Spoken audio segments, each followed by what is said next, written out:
Good day everyone, welcome to my channel again. Today we will be performing the ECDIS simulator familiarization. First, we will start with steering console. Okay, on the coning console, we have the telegraph. Okay, this is the telegraph. You have to put it on stop. Okay, if the order is stop, then you have to put it on stop. If the order is on dead slow, you have to put it on the dead slow. If the order is slow, then you have to put it on slow ahead. And the order is half, you put it on half, so on and so forth. If the order is full ahead, then put it on the maximum setting, full ahead, that is full ahead. Or if the order is full astern, just put it on the full astern, or half astern, slow astern, dead slow astern, and stop. Okay, that's the function of the telegraph. Order RPM is the rate per minute of your engine. Here, if just in case the engine is the vessel is stopped, so there is no RPM. Okay, so if you put it on full speed ahead, then the RPM will increase. And if you follow the order of the RPM, to say for example 90, all you have to do is set it to the maneuvering speed and it will go up to 90. If the 90 RPM is the maneuvering speed of your vessel. Okay, so this is the setting, this is the RPM. Okay, and the thruster, this is your thruster. Okay, thruster to port maximum, just set it there, the maximum port thruster. Okay, thruster to 0. Okay, midship thruster, and thruster to maximum starboard. Maximum starboard here, that is the thruster, that is your forward thruster. Okay, so go back to thruster midship or thruster 0. Okay, so viewers, port and starboard, view port. Okay, you can view port side, you can view midship, you can view starboard side, more, you can view it. Okay, you can view the entire side and aft of your vessel. Okay, that is the midship view. What else? We have the auto steering. Here is the auto steering. Just click it, highlight this one, and it will be automatically steered automatically. Follow up is used for manual steering. Okay, and non-follow up is when you are using your joystick. It is the non-follow up. Manual program, if you are setting it manually. Okay, so that's all for the familiarization. If you have any question, just tell me so that I can explain. We will talk about the helm, about the radar indicator. Now this is your radar indicator. When you command hard starboard, the radar indicator will show you that is on the hard starboard.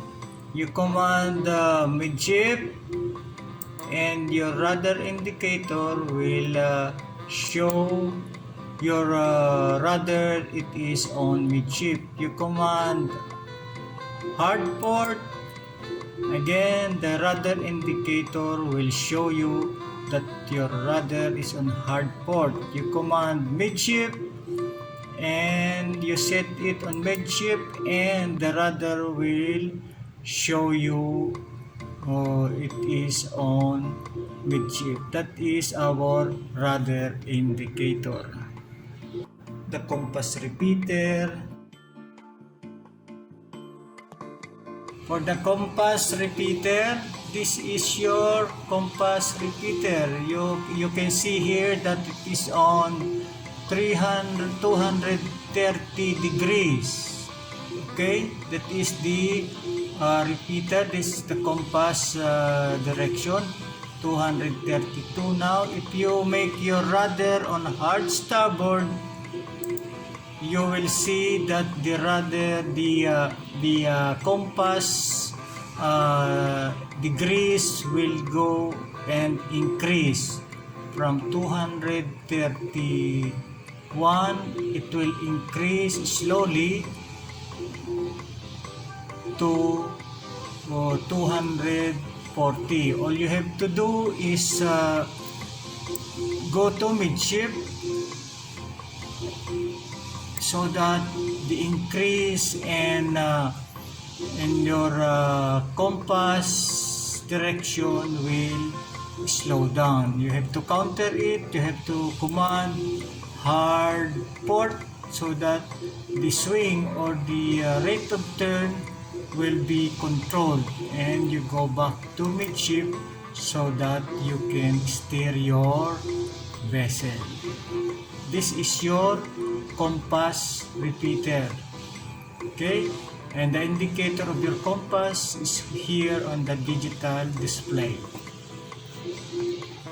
The manual steering, you need to highlight to click your follow up. You can do it manually. Okay, just set it to follow up. The automatic control. If you want automatic, just click the automatic steering. Automatically, the rudder will respond to whatever is needed just to maintain the direction of your vessel that is set. Your vessel is set to 253 degrees. So your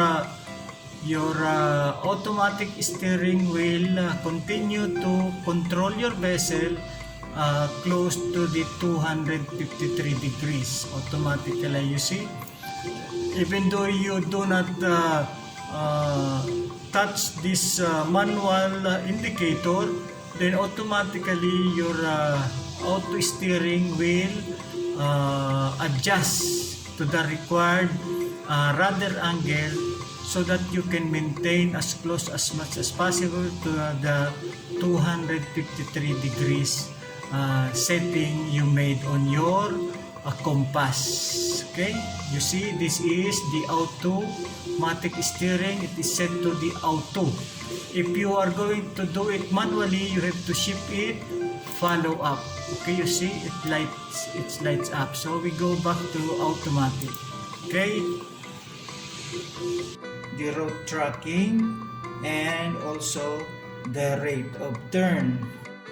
For the rate of turn, you see, this is the ROT. If you put your rudder to hard starboard, you can see that the rate of turn will increase.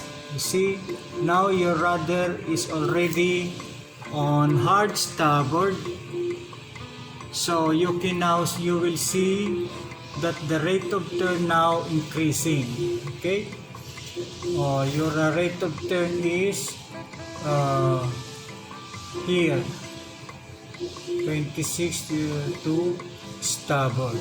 Okay, so that is the rate of turn. So if you see that your vessel is turning very fast, you have to counter it.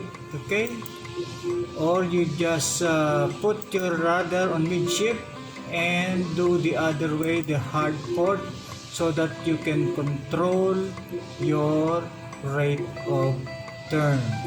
Okay, as soon as the rate of turn gets to zero, then you have to stabilize your rudder so that your vessel will not swing back and forth to the starboard and port. Okay, so now again your rate of turn almost come to halt, zero, so you can go to automatic steering so that your vessel is automatically be controlled.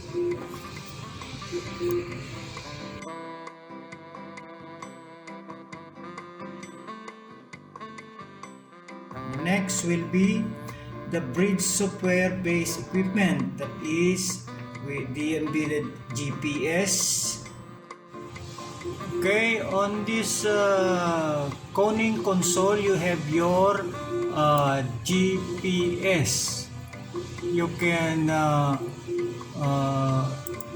control, you can manipulate, you can do whatever you want on this GPS. Okay, you can power on and off. Okay, so you can manipulate this GPS embedded on your conning console. Number 2, the echo sounder. So this is your echo sounder on your conning system. The depth of the water is 46, 48, something like that. And of course, this is the latitude and longitude of that area where you measure the depth of the water. That is, remember, this echo sounder, it is measured from the bottom, from the seabed up to the keel of your vessel. Okay, that's the depth of the or the under keel clearance, that is 53 meters. Okay, the AIS and the overlays. For the radar setting, this is your radar setting. Okay, so your radar range is 6 nautical miles here, and your radar rings is 1 nautical mile. This is the ring of the of your radar. Okay, here, this is the ring of your radar. This is the overlay. That means if you click the overlay, it will appear on your ECDIS screen on the PPI. This is the PPI of your radar. It is embedded or overlay on your ECDIS. No, this is the rings. Okay, this radar rings 1 nautical miles. Here, rings is 1 nautical miles. Okay, if you don't want to see it one, just click this show if you want to see it, and if you don't want to see it, just unlit this one. Okay, so that is 1 nautical miles rings, and the brightness is here. If you want to make it more bright, this is the control. How about the gain? If you want more gain, adjust this one. If there is a rain, you can do the rain clutter, this one. Okay, be careful that when you are adjusting the crane, too much rain clutter, the target, the small target will be not seen on your screen. The C clutter, this one. This is the C clutter. Of course, the C clutter is used when there are so much waves, especially if you are on the open sea and there's a small target. If you suppress the sea, you cannot see the target. I mean, the echo will not be visible on your screen, also with the rain clutter. So if you use the rain clutter, make sure that you still see the target. So don't make it so much, don't make it on a full scale, no, just make it a minimum. Okay, that is the radar. overlay. This radar as overlay, the radar setting, you have the bright, the gain, the rain clutter, and the sea clutter. This is displayed on your ECDIS. This is the center of your vessel, and this is the rings. Okay, you can also put some EBL on that. Okay. Also, we will be showing you. We will be familiarizing with the Doppler Log. This one is your Doppler Log. Okay, this Doppler Log measures the speed of your vessel. How fast your vessel is moving on the surface of the water. Okay. This measures in knots. Okay, like for example, this one is 10.7 knots. Okay, that is the speed of your vessel.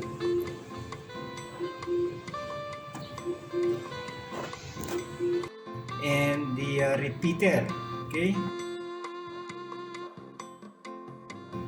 Next, we will have the ECDIS software control. Okay, another function on your ECDIS, you have the AAS messages. Okay, you can type some kind of note or letter on this space, and you have a checklist. You can also put something, some notes and some important messages in here. Okay, and environment data, you can see the tides, the tidal currents, surface current, and the current velocity values. Just click the animate and you can have it set on there. Okay, and then of course you have the manually fixed position, bearing, and you can do bearing 1, okay, and distance, and the bearing in distance here. Okay, you can adjust, you can put the automatic plotting on your ECDIS.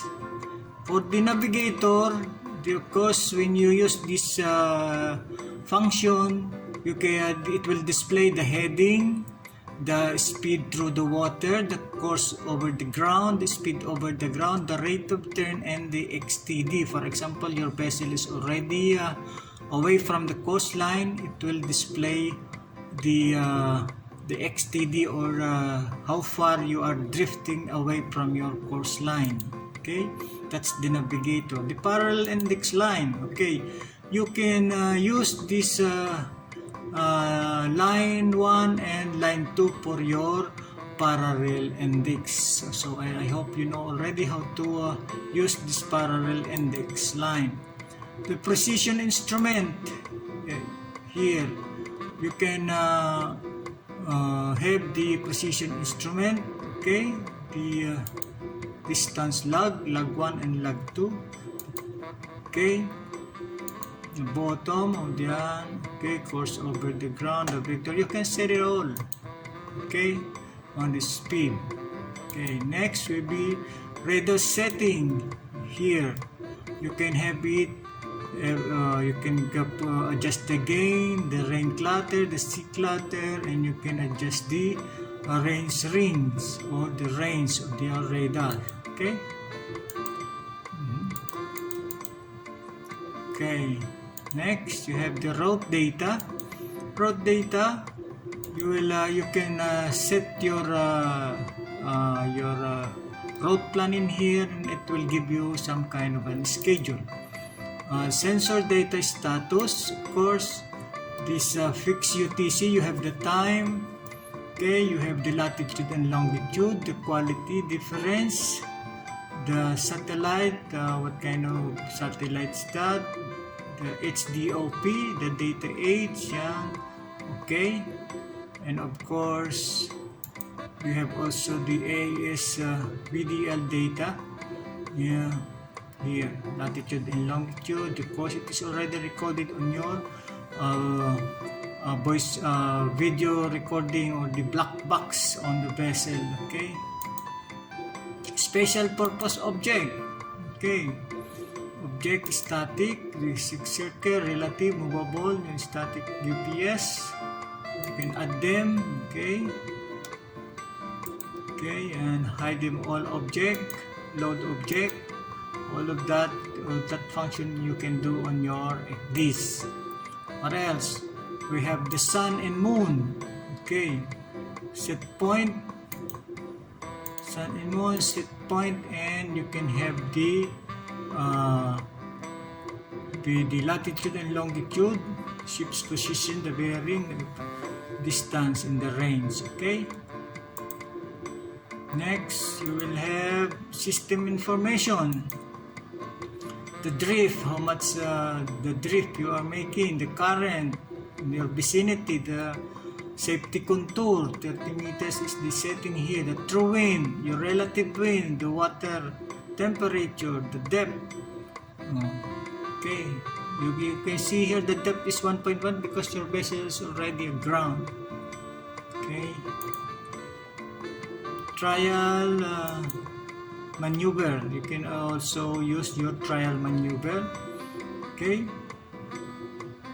It is the trial time, the delay, the radio, the set CTW, and the set speed that you will use. Okay. And of course, the target.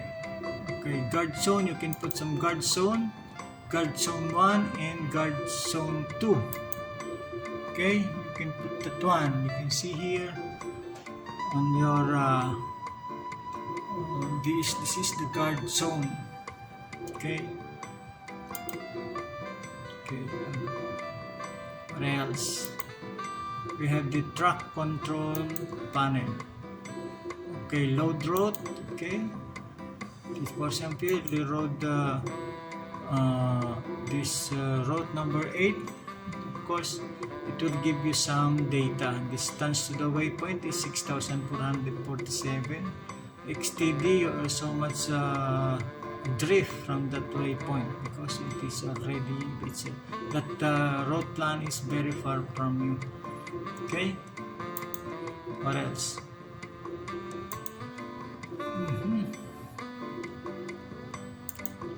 So that's all for this ECDIS console.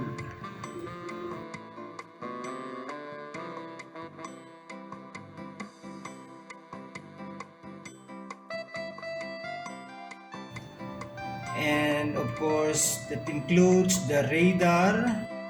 On the radar console, if we talk about the PPI, this is screen or the display, this is what we call the PPI or the pixel per inch.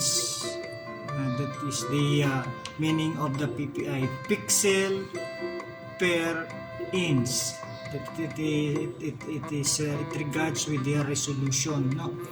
Now the tuning, here you can see the tuning. It will be here on the tuning, the gain. Okay, the rain clutter, the C clutter. If the rain, just you can click this one, and you can increase. Also the C clutter, you can click and you can increase. Okay, you can reduce the C clutter. Click the rain and then you can reduce it. Okay, for the gain, you can also reduce the gain. You can increase the gain so that the target or the echo will be more visible on your PPI or on your screen. And this is the tune. Okay, tuning of your radar. Okay, this manual and also manual. So you can put in automatic. Okay, yeah. So what next? The anti-ring clutter, anti-C clutter, the VRM. Okay, VRM is here. You put it on. so that you can see the variable range marker. Okay, you can do it manually, and you can do it electronically. You can adjust. Okay, you can adjust the BRM. Okay, or BRM2, you can switch it on, and then you can adjust the more distance or the closer to you. Okay, that is the BRM. And of course we have the EBL1. If you put it on, you can click this one, you can adjust, you can set it to any direction.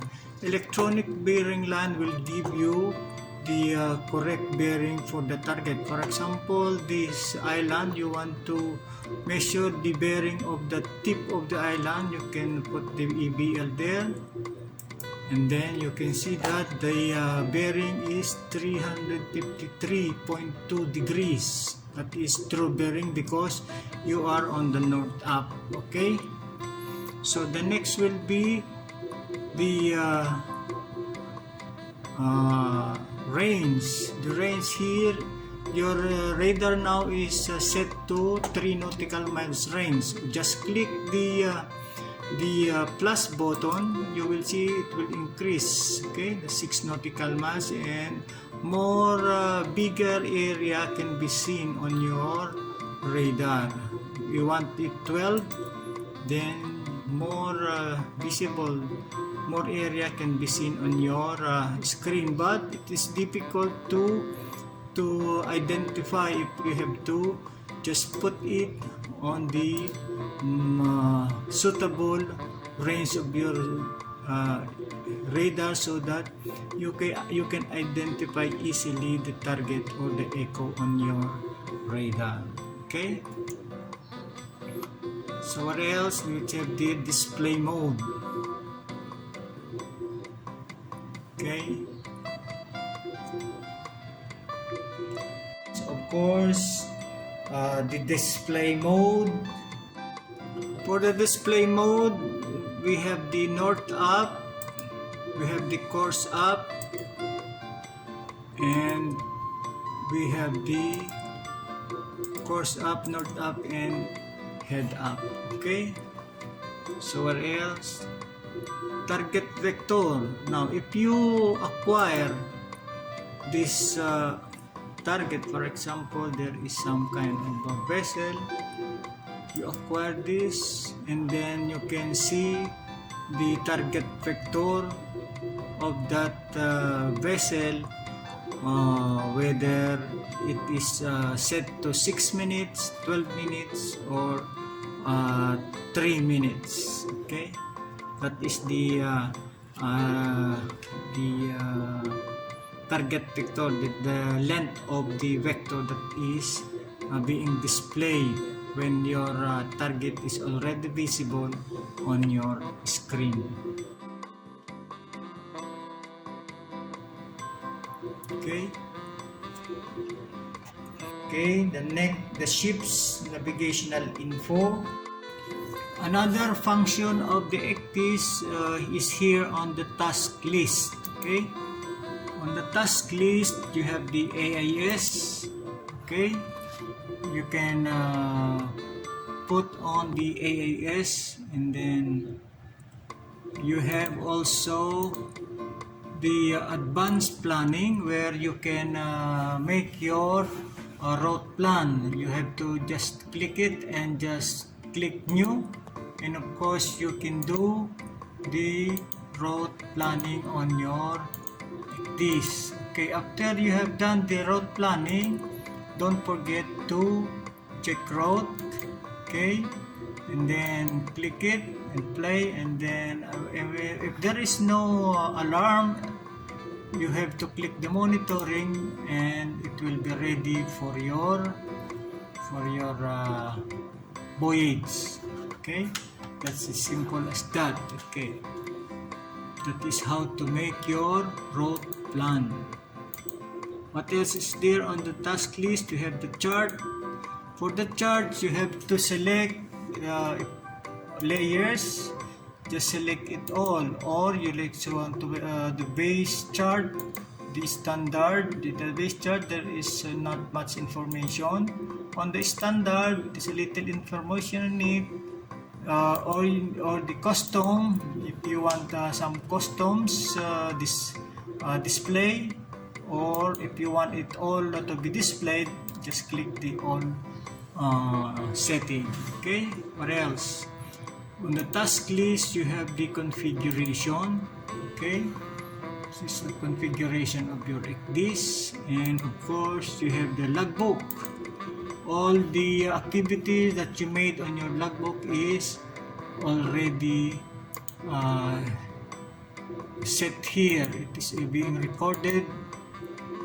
Okay, all you have to do is just set it correctly.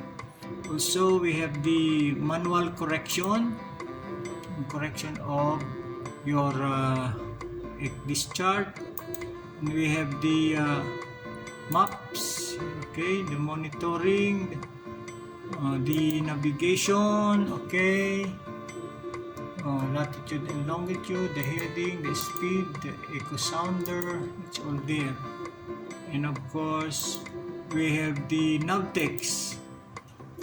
Your navtext is also represented here, and also the overlays is here.